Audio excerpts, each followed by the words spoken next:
Yo, what's up? Today I'm going to be showing my comments and criticisms on this book here. Why Men Don't Listen and Why Women Can't Read Maps. This book is about men and women. You know, their natures, their tendencies and generalities, what their differences are, their similarities, what they're good at, what they're bad at. Men and women, boys and girls, gays and straights, all that stuff. The first thing that I like about this book is that it's based on science. It's about a 300-page book with about 100 or so references to different scientific studies. The second thing that I like about this book is that it simply fucking demolishes the kind of leftist academic lie of social constructionism that, you know, well, men and women, there's no real differences, and if they are, it's because of our upbringing, because of how we're socially constructed to be. One example was, a guy being raised as a girl, but as soon as he hit puberty, he started exhibiting all the traits, masculine traits, guy traits, and grows up to become a man.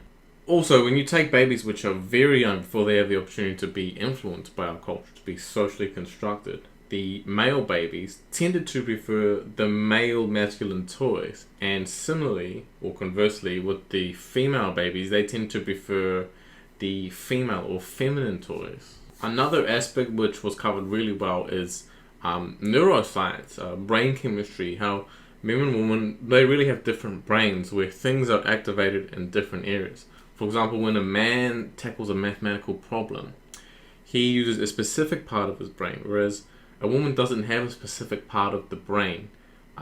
They use both sides of the brains, in the front part, whereas the man has a specific side and part of the brain where he use that specifically for maths. And this, for example, can account for a man's greater spatial capacity, greater spatial awareness. So you might find men in the STEM fields, science, technology, engineering, mathematics, and this is based on a man's or a male's biology. On the other hand, when it comes to communication, the brain chemistry is also very different, but this time the woman has a specific part of the brain that is activated during communication, whereas men tend to use both sides and don't have a specific part which is sort of delegated for communication. The male tends to have, I suppose, a different and perhaps inferior communication skill than the woman. So these are but a few examples that the book gave which really puts forward the main theme that men and women are different, okay? And that's not because of cultural attitudes or social constructionism. It's because we have inherently different natures, inherently different biology and hormones which drive us to become different and do different things in different ways. I did learn some cool facts, like some sex facts. For example, the rats, some rats mate like 400 times a day. Or a baboon, a baboon only does like 10 thrusts on average before he's blow his load. Or even girls like a small tight ass on a guy because it shows that they'll have good thrusting muscles or something. Another thing that really kind of rang true to my personal experience is that a woman wants to talk to get their emotions out. It's cathartic or something. And when man listens to that, he wants to fix the problem.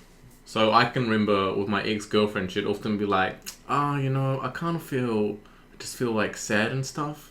And I'm not sure, I just feel sad. I'm like, well, let's get down to this, let's figure this out, man. Let's get this done. She's like, yeah, I don't know, man. I don't know. I just feel kind of like, I'm sitting there like, okay, you got some problems. Let's see what we can do. Let's try and fix this, man. And I put a lot of energy into trying and fix her problem, but not what she wanted. She didn't even want to get to the bottom. Just wanted some kind of cathartic emotion release just from talking. And the book explains that when a lot of men hear this, they feel overwhelmed. So every time they're getting these problems coming at them, they're like, okay, let's think about how to fix this. And it's, like 30-minute conversation, you'll be hit with like 5-10 different problems, and you're just fucking trying to come up with solutions, man, which becomes very stressful. And the book's saying, hey, right, okay, just, They don't give a fuck about that. They just wanna talk, okay? So just listen and don't stress out about trying to fix shit. In saying that though, I'm not really interested in being a woman's emotional tampon, you know? Maybe last thing here is about gays, lesbians, trannies and stuff. It gave some really good scientific stuff there about, you know, why we have the gay people and all that.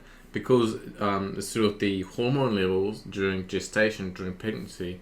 For example, you know, if you are a guy and you have not enough testosterone given to your brain during gestation, then you could turn out gay. Maybe it's like a 50% chance or something.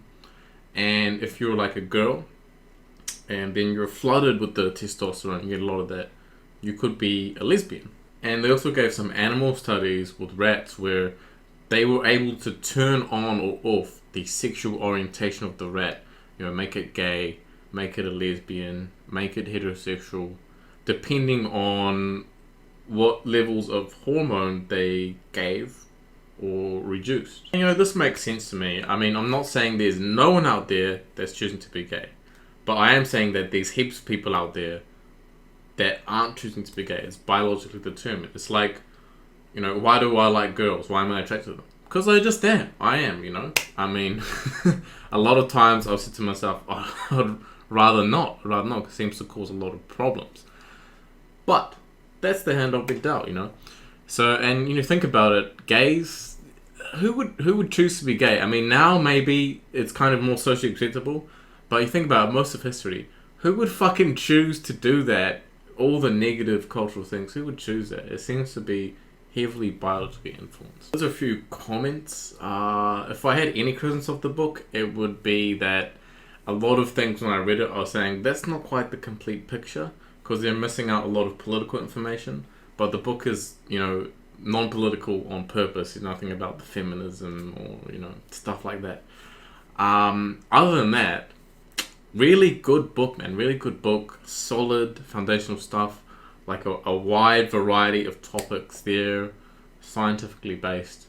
I learned a lot of new things. I'll give it like an 8 out of 10. I really recommend that you would check out this book if you're interested in this kind of stuff.